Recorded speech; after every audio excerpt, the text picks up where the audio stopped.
Welcome to Kenpo for Black Belts, Lesson 6. My name is Sensei Roger. And I'm Paul. And we have an awesome lesson for you today. Today we have a bonus technique that we just threw in today.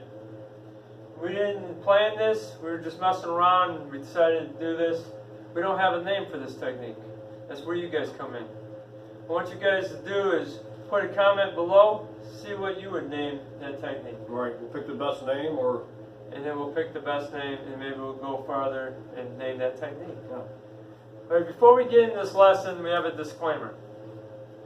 Martial arts training may lead to injury or, in rare cases, death. With the knowledge that you pick up from this video, you assume all responsibility of injury or death. Now let's go into the lesson here.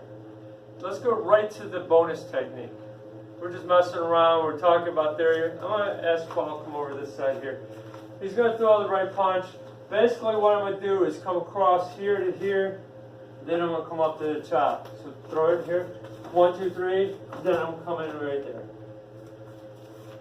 The elbow's a nice add-on. So throw the punch at me low.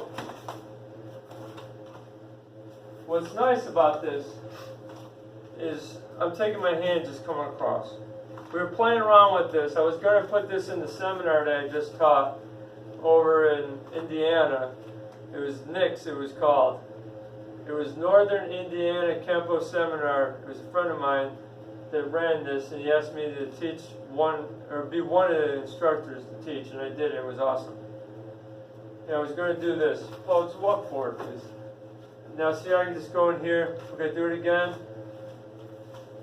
Basically, blocking is just deflecting for the most part. If we block it, we're stopping with the shield and blocking and absorbing it in. That's truly what a block would really be. But what we're doing is deflecting.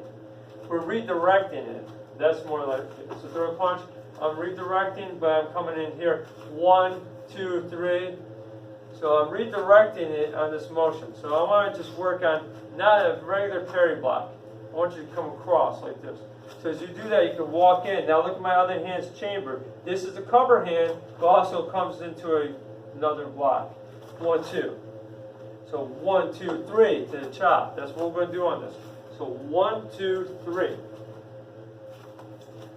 Again, 1, 2, 3. Now at this point, we're going to drop that elbow, bend the knees. You gotta make the noise. In the seminar, I did this. Throw a punch, block, chop, drop the elbow in, and just hit him in the move. You drop that. If I drop my weight, I get into the ribs. I didn't get any film of that personally, but there's a short clip of me doing this part, dropping that in there. I'm talking about how the ribs work. When you breathe, I said this in videos before, when you breathe, your ribs go in and out. They don't go up and down. So what I'm doing when I'm going into this, I'm hitting the tip of the elbow kind of in and up as I'm dropping my weight. So it's separating at the ribs. It really does push also when you do that elbow. It's pretty awesome. Yeah. So this is the technique here. 1, 2, 3. See, I'm just kind of chopping like this. Now drop it in. Here's the cool thing about this. Come at me. I'm hitting the arm, then come up to the neck. I'm hitting the senses. Now I'm hitting him on the collarbone right now because I really don't want to keep tapping at his carotid artery. So if you guys are doing this here, throw a punch, I'm going 1, 2, I'm hitting the carotid artery, I'm hitting on the nerve in the neck. No, you don't want to keep doing that. And when you're old, all your arteries are rotten. So yeah, the arteries are rotten. You've got like 50 stents in your body. That's not good, right? Alright, but anyhow, hitting those senses. Throw a punch, please. I'm going 1, 2, 3. I just 2, 2, 2. I'm hitting the collarbone, but now if I start hitting the neck, it makes a difference. We were playing around beforehand. I just tapped him in the neck. He felt that one, and then we stopped him on. Then I went to the arm, to the neck. Felt that. Then I tapped his knee or leg. I just went 1 to the arm, to 3 to the neck, and big difference, was it? Yeah. And it'll sound simple, but it's And it was just taps. Yeah, just taps.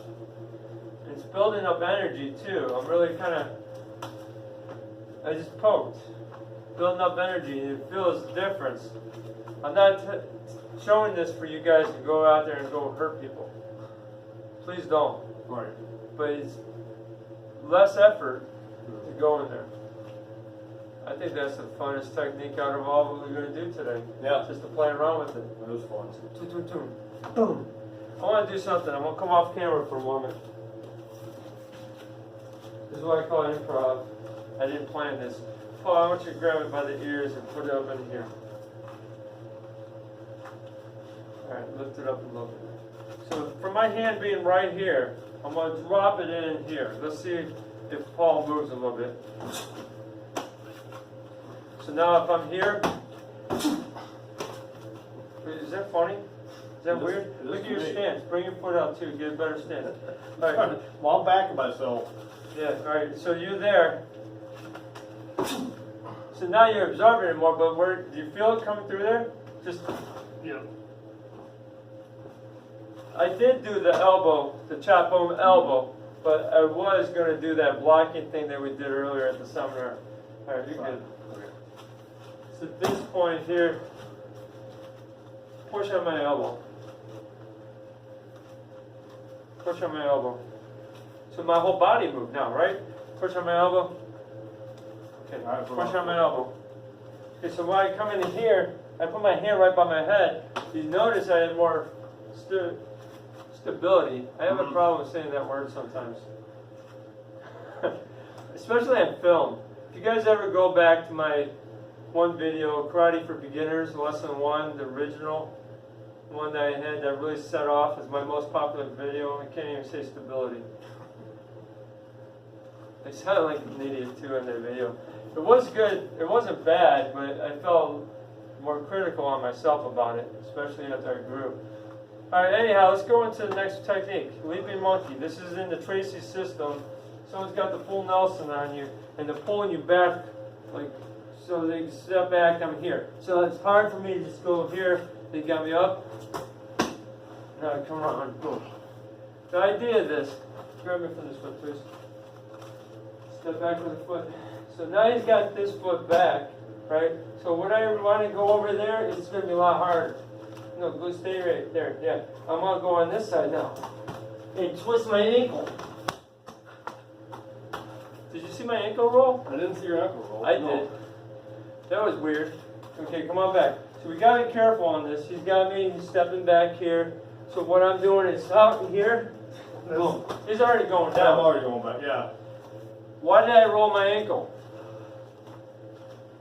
Let me tell you one reason why. I didn't practice that side enough. I'm honest with you guys. I'm really honest with you guys. Truthfully, I didn't practice that side enough.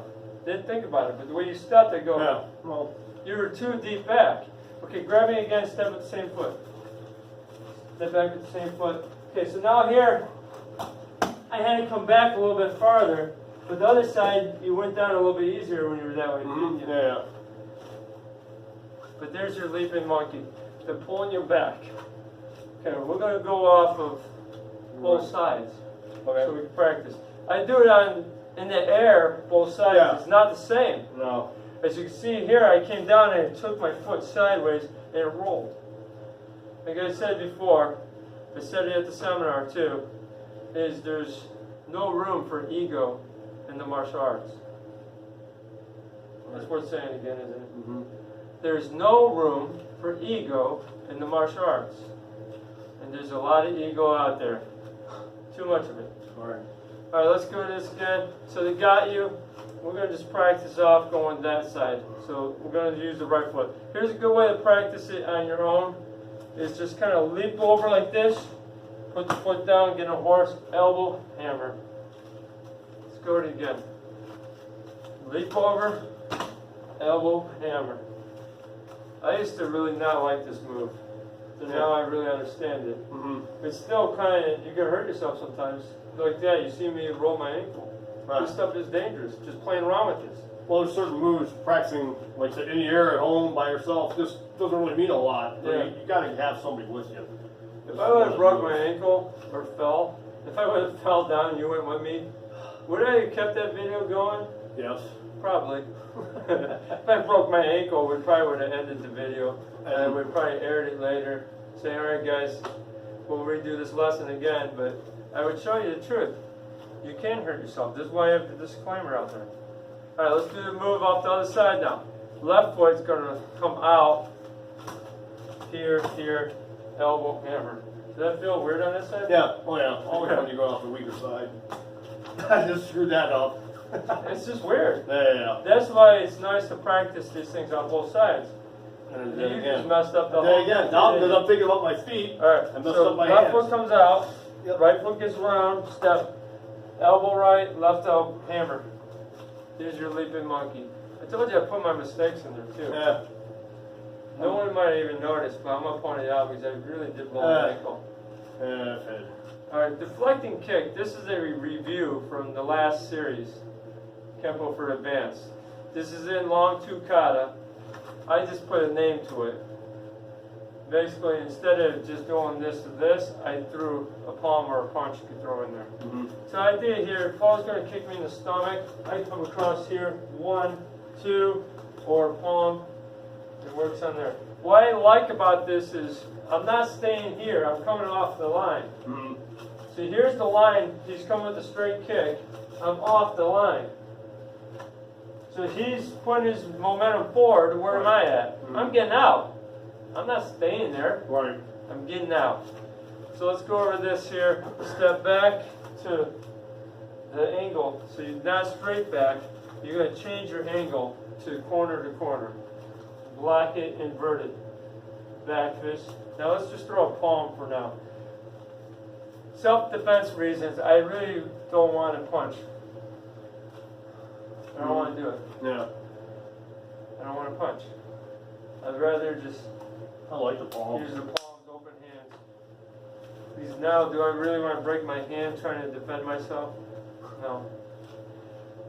Recently, I was in Baltimore area, and I almost got in an altercation. I stood up for my mother-in-law and my wife's aunt.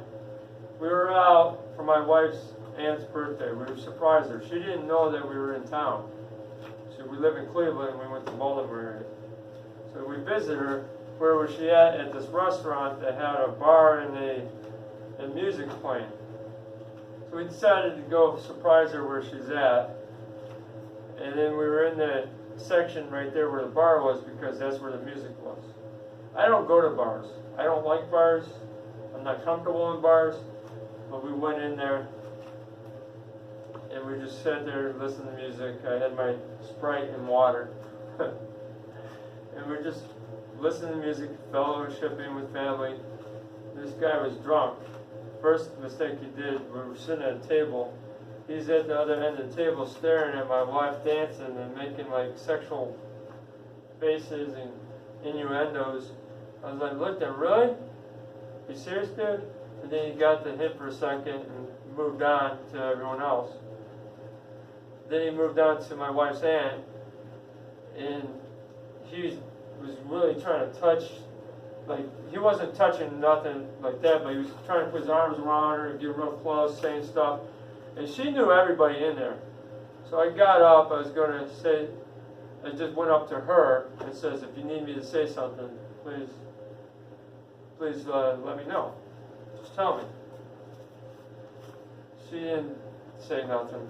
Well, he said something real nasty. She had that look on her face. That's why he really got off. He was, okay, this guy is serious business here. And he goes away for a little bit. He comes back, starts trying to put his arms on these other women. Still kind of moving away and getting away, and then starts going towards my mother-in-law. My wife says, if he goes towards Mom, I'm getting up. I was like, don't worry about it. I got this. So then he goes towards my mother-in-law. She's like, She's doing this and tell him, go away. And he's getting closer. Trying to put her hands like this on her, getting closer. I'm not going to do it to Paul because I don't want to make Paul feel like I'm a creeper or anything. But anyhow, there was not a lot of space. We literally had this much space between where he was, the tables. And I didn't want to sit there and fight. But also, I'm not going to stand here and let him touch my family. So I gave him a way out. This is what I did. I tapped him on the shoulder. He turned around. I hit his face. I had my hand up. Remember I talked about this. It's not aggressive, but I'm ready to fight. This hand was ready to go down in that rib. I was going to come with a good uppercut if I needed to. That was my plan the whole way, was I'm getting up there. And then it's like, okay. But yeah, he didn't swing, he didn't do anything like this. I go like this, hey, can you kindly keep your hands off my mother-in-law? He goes, don't beat me up. I'm like, what? I was confused. He was bigger than me, about 100 pounds heavier, if not more. I was like, well, I'm not trying to be a wise guy. Just keep your hands off my family. He says, I'm sorry, don't hurt me. And he left. He left the place and didn't come back. I said, okay, thanks.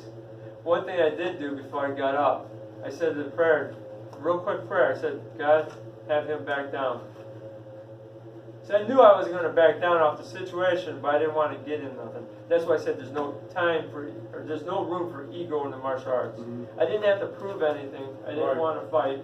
I could have fought, but I didn't want to fight. Why do you have to prove it? There's an alarming amount of martial artists in prison. There's a lot. Alright, well, I'm going to just wrap it up. We're going to do horse jumps. Let's show this up a little bit. We're not going to do a bunch, but this is great for exercise, for seminar, or for like group classes or anything like that. We're going to come in a horse stance like this, and we're going to jump up and then come right back to the horse stance. We have the tendency to want to lean forward, which I kind of do there too. But the idea is try to keep your back straighter. And that's your horse jump. So jump up, let your legs stay straight as you're going up, and then come back down and absorb. It's a great exercise. Do that 20 times, see how you feel. Yeah, we're not going to do that because we're going to wrap the video up. But before we do, here's the scripture I picked out called, it's from 1 Peter 4:8. Above all, love each other deeply, because love covers over a multitude of sins. That is deep right there. If he's like nasty to me all the time, but I still kind of show a overall, they call it an agape love. That's an overall love from God, like a godly love. That doesn't mean I have to love him as my brother, which I do because he is my friend and brother in Christ. But I just put respect and love over you. Now his sins, with my love, could be strong enough to change his sins towards me. No. It could cover over your own sins. What if you don't feel loved yourself? How are you going to love others? If you start it, you'll start feeling love. Your world will change. If you go, why should I love people? No one loves me. Well, guess what? They're never going to love you with that kind of attitude. They're just like, unless you get someone that's really a power with, say, all right, I want to change the world enough. They might love you enough to change that, but that takes a lot of patience. It takes a lot of tenacity to keep going at that. And I wanted to just share that. You want things to change, you got to take the first step. A lot of people say that respect is earned, not given. Well, guess what? If you have that kind of theory, are you ever going to respect anybody? Who's going to respect who? Nobody. Somebody's got to get the ball rolling. Right. So if you haven't subscribed yet, What are you waiting for? subscribe. God bless. Name your technique. God bless.